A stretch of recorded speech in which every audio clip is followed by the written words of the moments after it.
You like that? I'm trying things. I feel like I'm keep trying new things to kind of like amp this format.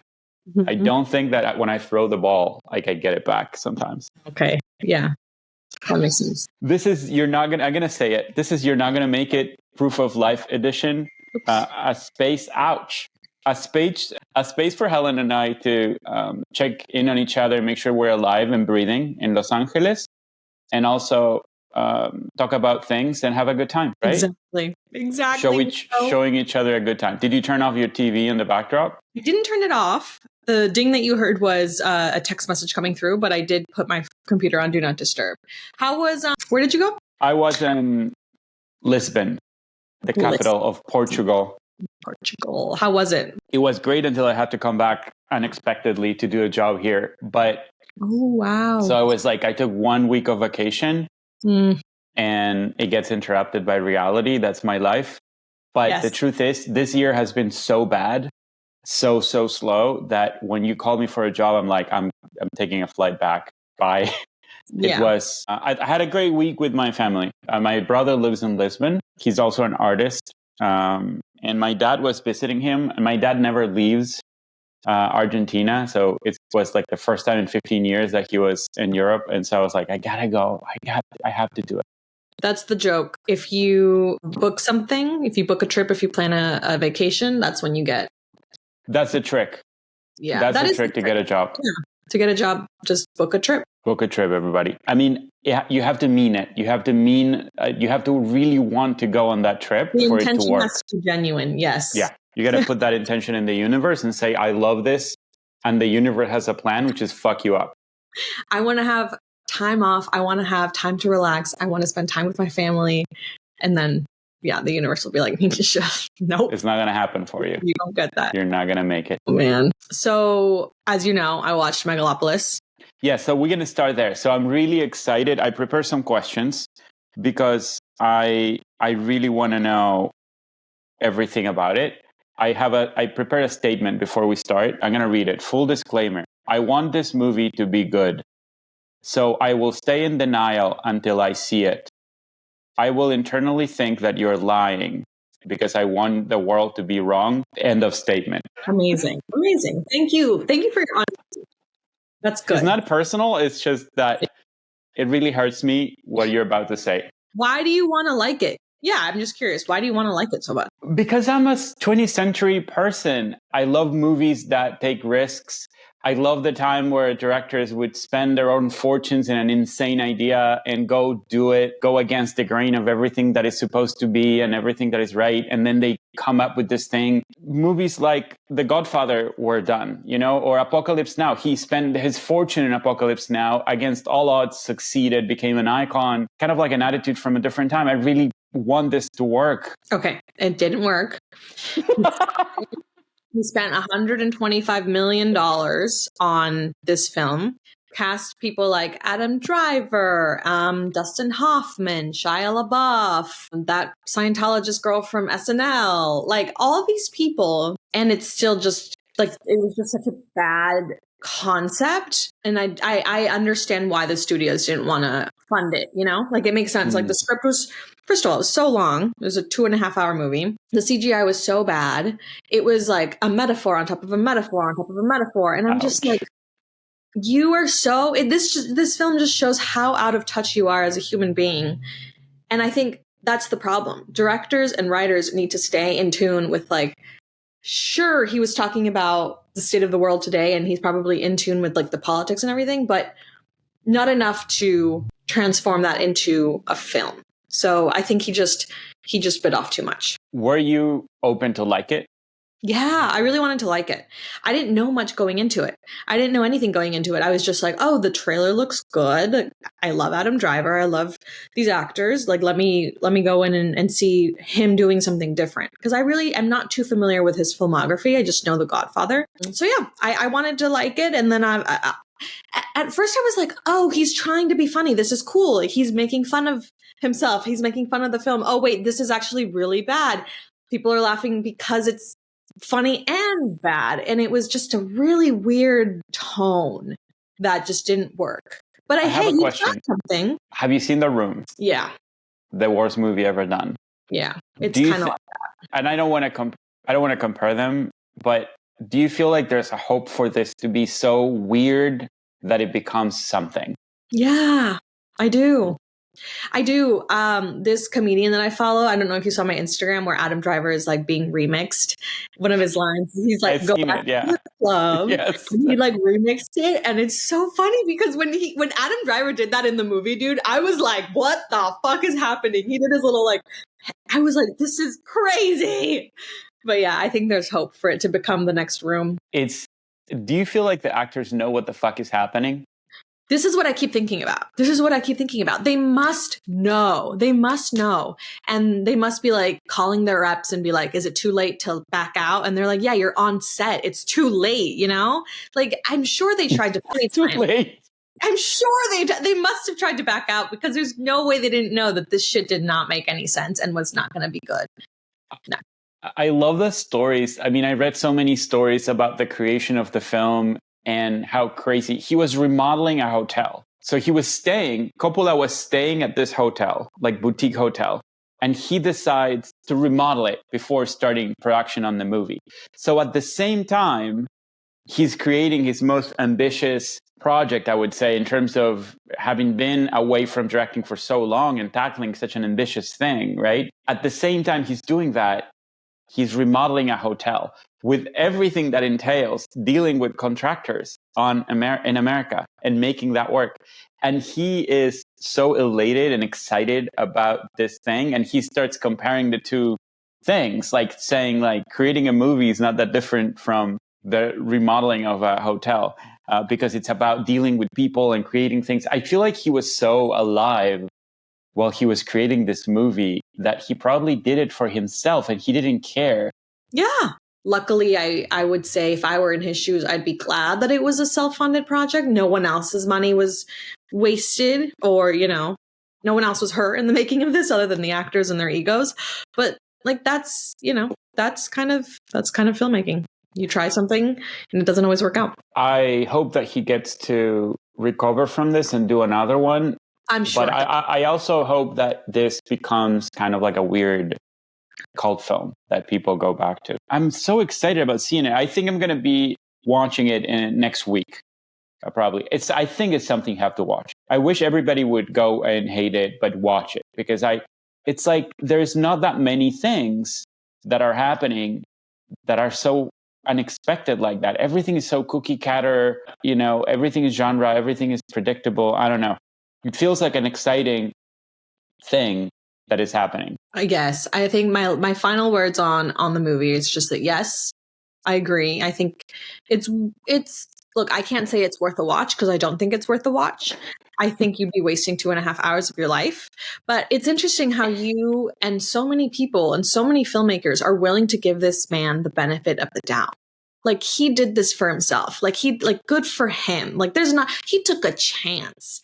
I would just like to say we hold him to a pedestal, and that's not cool, because if this were a woman or any, a person of color, like, I don't think that they would be allowed to just have an accident like this. Like, have such they wouldn't be allowed to accumulate $150 million to spend on a vanity project, maybe. I think structurally, maybe not, especially a person of color. I think. Yeah, I mean, I can't wait to hear what you think. But listen, he wasn't the mainstream when he started. Like, he was the underdog in the 70s. When you say you haven't watched his movies, I'm really curious to see. You haven't seen Apocalypse Now? No. That's such an intense and amazing experience. It's so fun and devastating and human at the same time. The other movie that I really love is The Conversation. It's another movie that you see him. He's sharp on that movie. He's like creating a completely new language. It's like a spy movie, but it's artistic and it's existential. It's actually very cool. He's an amazing, amazing filmmaker. He did so many amazing movies. And then, of course, the Godfather trilogy, which is what Americans love him for. I feel like everybody's obsessed, especially guys here are obsessed with the Godfather. It's so weird. I can see how like that could be off-putting, but yeah, no, I think I also just I've always stood by this. Like, filmmakers, we're allowed to make mistakes. We're allowed to fuck up. We're allowed to try new things, maybe not, have it come out the way we thought it would. And it's a real bummer when it doesn't come out the way you wanted it to. What else have you been doing this week? What else have you been watching? I have some that I brought for you. I've been watching the show called Nobody Asked for This on Netflix. What is it about? Kristen Bell, she plays this, it's like a rom-com kind of, rom-com but a show. Kristen Bell plays this podcast host who talks about like female empowerment and being single. And then she meets this rabbi who... Oh, the hot rabbi show. Hot rabbi show, yeah. I really wanted to be on board for this. I was like, okay, cool. But honestly, the premise is just kind of annoying. This hot rabbi, played by Adam Brody, he's in the kitchen in the beginning of the episode, and he's in the kitchen and his girlfriend comes out with an engagement ring on. And I guess she had found it in his drawers or something, and he gets mad and breaks up with her. The same day, or maybe the next day, meets this girl, falls for her, and it's about their love story. But I can't stop thinking about the fact that this man just had a girlfriend. He just had a girlfriend, and now we're supposed to be on board with this other new couple? No, that doesn't make any sense. Like, but wait, you don't approve that someone can fall in love the next day with someone after having a girlfriend? No. That's my issue with the... So that's kind of, you have a moral... Yeah. I have a moral dilemma with the series. It's very cute. I think it's really funny. Some of these scenes that I've been watching are great, and I do recommend it. But that's my only like hang up with the pilot. I'm like, what?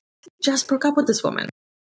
And you don't approve. Okay, it's a moral stunt ground. I mean, do you feel like your generation is morally a little bit, takes a model kind of like pedestal sometimes? No. Are we too moral sometimes? No, I think I'm the only one pointing this out. I think everyone else is like, nobody this cares. Is supposed to be a fun show. No one cares, Don't take it too seriously. But I am because of where I am in my life right now. I'm like, what are these men doing out here being sluts, dating one woman who thinks she's about to get engaged with you, and the next hour you're off with a new one and he's fully in love. And I'm like, okay. Right. Because I haven't been dating for the last 11 years, I'm really curious to see your point of view on this. Do you feel like, what are men right now? Well, how is it feeling out there?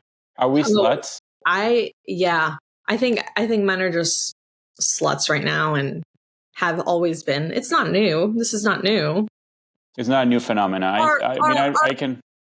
Our friend Francis Ford Coppola is a slut. He made this film for his wife, dedicates it to Eleanor, and is making out with extras on set. So he's not. Oh my God! All right, this is out of control. He's not making out. He's an old man. That's he was just showing his excitement. You see, this is like what I mean. All right, so anyway, moving on. We'll change the subject. I got to take my stab right now at what I've been watching. I've been watching a few things that I'm excited about to tell you. Okay. And the first one is a movie called My First Film by Sia Anger. Oh yeah, I can't wait to watch this. We talk about this, but I think it's worth mentioning. So this is a semi-autobiographical film about this young filmmaker, Bida, that is making her first film. And she's making it in the context of a completely shoestring self-finance budget. And it's kind of like a mix of personal footage, stuff from the past, reenactments. Also, it has like all sort of different ideas combined together, and it touches things that we talk a lot about in the podcast, like failure, self-doubt, but also vanity, self-centrism, the struggles with filmmaking. So the amazing thing about this film is that she's creating a movie about the experience that she had making a movie when she was younger. So the movie that the film depicts is actually something that happened and it was abandoned by her. And now, years later, she has a maturity to revisit this experience and use it as a mirror of who she was at the time of creating the movie. And one thing that it felt so exciting to me was that the movie is structurally very free. So it's almost many movies at the same time. You could argue that that's what it makes it interesting. And at the same time, maybe is the weakness of the movie is to start pulling a thread of a story and then going in a completely different direction. And then when you feel it's ending, it's just, there's a whole new chapter of the movie beginning, because you really don't know in your body where are you in the story, which I love. in a way. When I let myself go from the structures of traditional movies and I found experiences like this that transport you into something where there's a lot more uncertainty, I feel like I'm more stimulated as an audience, and it's a rare thing. It felt like it feels like the movie let you into this private experience that she had, and there's a sense of intimacy of people creating the movie and the fights they have, and it's so relatable to anybody who's a filmmaker. I would really be curious to see what is the audience outside of creatives. Surprisingly, I don't think it was in any big festivals. It was just picked up of I don't remember which festival it played. When I was reading an interview about what was the inspiration, and one of the inspirations behind the movie is a Bob Fosse movie called All That Jazz, which is one of my favorite movies ever. It's in if I had to do a top 20 films of all time, All That Jazz is one of my favorite, and it makes it to the first 10. Bob Fosse is. Have you heard about that movie? It's like an old movie from the 70s. I don't know. I don't think I've watched it though. It's kind of like a self-biographical movie about his self-destruction, and as he's a choreographer and a filmmaker, and he's very, very famous in the 70s. He does Cabaret, which is a very famous musical, among many other things. And this movie is kind of like his opus and tells the story of his life, and it's like vignettes. It's a musical, and it's like vignettes. And you see different scenes, and you go in, and there's a labyrinth of ideas, and it's quite a journey. And cool! It's just she was inspired by that film. Yes, and you can see traces of it in the movie. It's not. I mean, if you wouldn't tell me that she was inspired by it, I wouldn't have been able to trace it back to All That Jazz. Yeah. But I can see how like that works. It's like a very open structure. It's a very open idea, and it visits all these themes of self-destruction and obsession about art, and in a way that it feels light and it's also humorous and funny. Is it hopeful? Is it positive, or is it kind of just leaving it on a sadder note? All That Jazz is the 70s. No, it's not all that. It's not all that. Hopeful. I didn't think that was. This one, I would say it is. I would say it has like I think it has a deep love for her character, which is herself. I think it's a story that goes through very painful places, but it comes in the other end in a very positive way. But it's not like a feel-good movie, if that's the question. I don't know what it is. It's a very abstract movie. It seems like it, but I really still want to watch it. Nice. But it's fun. It's funny. It's fun. It has drama. That's exciting. So you're going to watch The Substance soon too, right? Yes. I'm very excited about The Substance. Are you? Yeah, I was very, very scared going into it because I didn't know it was a horror film. And I don't know, is body horror a genre? Is it? Yeah, I think so. Of course. Because I'd never seen, because I stay away from scary movies. I like thrillers. I like suspense movies, but I stay away from scary movies, and I didn't realize. I thought it was going to be a drama about Margaret, but 2 days before the movie, I was like told by my friends, like, oh yeah, it's a scary movie, and I panicked. I was like, crap, I'm not going to be able to get through it. But it wasn't scary at all. It was just very fun and gory, but not like Texas Chainsaw Massacre. It was more just like fun, really, really well done visual effects. So is it like a fun time? Yeah, it's really good. I think it doesn't take itself too seriously, and I think that's why it pulls it off. Because I think. Can you tell me what it is about? Yeah, just it's basically generally about Demi Moore. Her character is like this Jane Fonda-esque. Her whole career has been about like fitness, and she probably was in like TV shows, and she was basically like a huge star, right? And she's still doing these fitness videos, but obviously she's in her 50s, and this guy who's like the head of the network, or one of the suits, played by Dennis Quaid, he's disgusting and is like, we need to find a person to replace you because you're 50 now and you're old and no one wants to see you. So she starts feeling bad about herself. She's living this kind of like sad, lonely life, and she finds out about the substance. It's literally called The Substance. And she goes and she gets some. And that's basically what the movie's about. Like her getting hooked on this very Ozempic-esque drug that you literally like inject yourself with. And you get hooked on, being the younger you, which is played by Margaret Qualley. Is it Qualley or Qualley? Margaret Qualley? Qualley, I think. She's great. She was really funny in the movie. She's so amazing. She does everything well. She's such a good actor, but also a dancer. She's such an amazing She's really artist. good. She's really, really talented. Oh, it's magnetic to watch her act in anything, really. Yeah, I think it just, I don't know. I saw that TikTok that you sent me where it's like the screenplay and... Let's talk about that because I'm really curious as you as a writer. So the TikTok is about this guy who's describing the way that screenplay is written, right? The substance screenplay. So what's the name of the director? She did Revenge before. I have it written here, but I don't know anymore. And she writes it using a format that is not traditionally what you expect out of a screenplay format, where she has like big titles and she uses oversized fonts sometimes to highlight parts of the story. How do you feel about that? Do you feel like it's time to start fucking with the screenplay format and have a little fun because it's not the 20s anymore?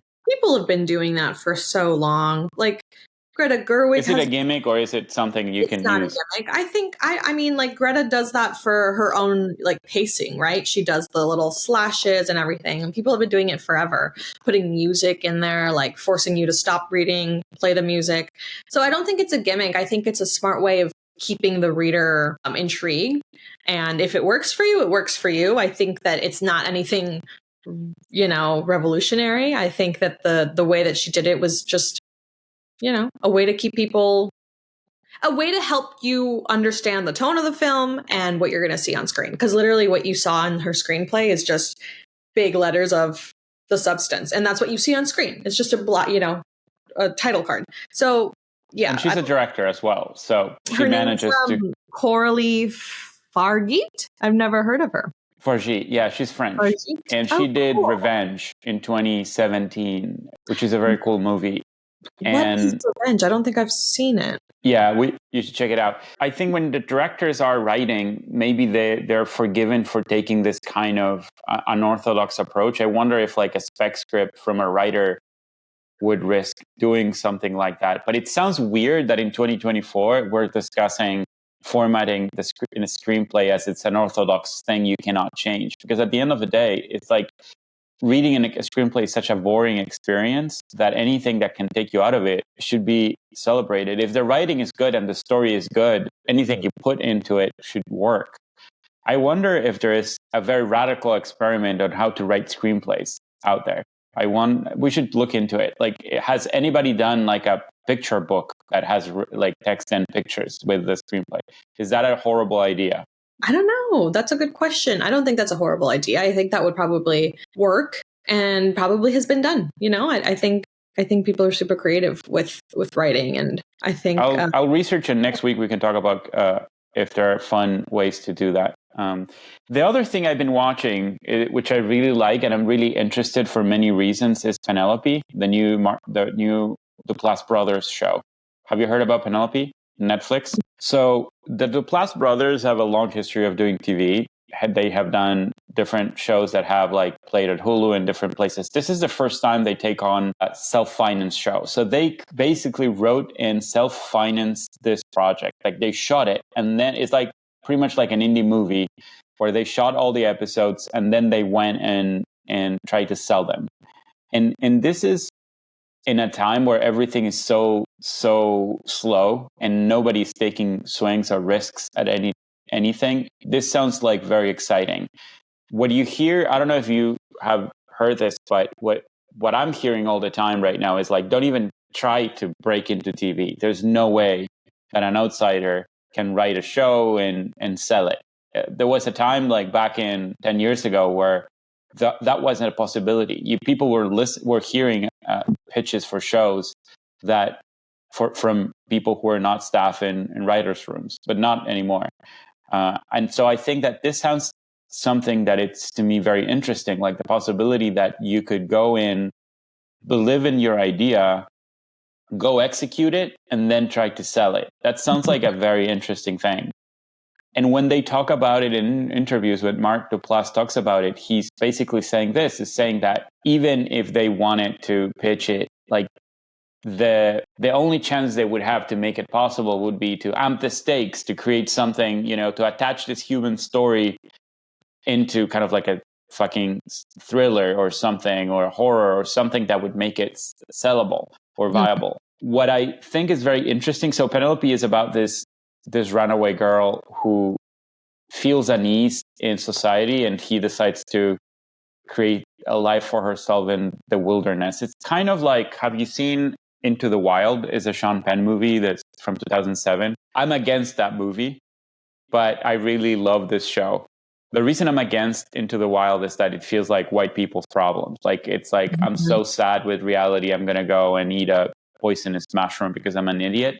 This show, on the other hand, feels that it's touching on something that I'm really craving right now, which is like a smaller story, a thing that the stakes are internal, and it's all about the character development, and it's like the subjectivity of this girl who is seeing the world in a certain way, and it really transported me. I really enjoyed the pilot because it was this kind of slower paced story that doesn't rely on big tropes or genre or super high stakes to deliver a human story. It almost feels like a throwback to mumblecore or movie, like truly independent movies back in the early 2000s, where it was possible still to get an audience for something that wasn't gimmicky or big. And I kind of crave that. I miss that a little bit. So it's very interesting. I'm really curious to see what you think when you watch it. Yeah, I want to watch it. I love the Duplass brothers, and this is not based on like IP. It's just an original story. It's an original story. It's like very unusual. I know, right? We're like, what? An original story? It's an original story. And it's not something that you would pitch and get made, even by them who are, very well known. This is not something that could even try or attempt to go to Netflix directly with maybe a pilot and try to get done. That's cool. This Austin Abrams, this guy who's in Penelope, it looks like. Yeah. He was in the Brad Pitt, George Clooney movie that came on Apple over the weekend, The Wolf. Did you watch it? Wolves. Yeah, I watched it. I thought it was fun. Is it fun? It's fun. It feels like a very simple thing. Like you've seen the premise before, but you're still watching popcorn. Like it's them two together. It's their chemistry. Yeah, I mean, you can't go wrong with Clooney and Brad Pitt. Yeah. Do you feel like all the stars are aging at this point? Like, yes. They're old. They're old. Yeah, I mean, do we have young stars? Like young stars. Beyond Zendaya? Yeah, I love her. I love Andrew Garfield. I love Timothée Chalamet. Do you think Andrew Garfield have that status? Yeah. Yeah. I mean, I love Daniel Kaluuya. Who else? Okay, there's a new batch. There's so many talented actors. I'm not worried. If anything, it's time for Clooney and Brad Pitt to move along. No, they've still got some years.